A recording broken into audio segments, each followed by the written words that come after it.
मैं देने वाला हूँ पूरे $10,000 मेरे पैसे। मैं ये ले रहा हूँ। हे मेरे बनानास। अब आप रिंग पहना सकते हो। मुझे माफ करना, ये रहे रिंग के पैसे। ओह वाओ, ये मूवी सच में अच्छी लग रही है। सच कहूँ तो ओह माय गॉड, मुझे माफ कर देना। ये क्या? वो कहाँ चली गई? उस तरफ। ठीक है। Thank you. हे एटलीस्ट $20 तो दो। मेरे पैसे वापस करो। इसके पैसे कौन देगा? रुको, मेरे पैसे। रुको उसे नहीं। ये क्या? जिमी बैठ जा। पक्का ना? ठीक है, गो उसे पकड़ो। उसे जाने मत देना। मुझे ब्रीफकेस वापस ऐसे चाहिए। नहीं कर रहेंगे। मेरे पैसे वापस दो। उसे beast। कौन हो तुम?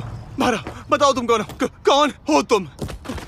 बेब, मुझे बस तुम्हारे साथ और वक्त बिताना था। बताया होता तो मैं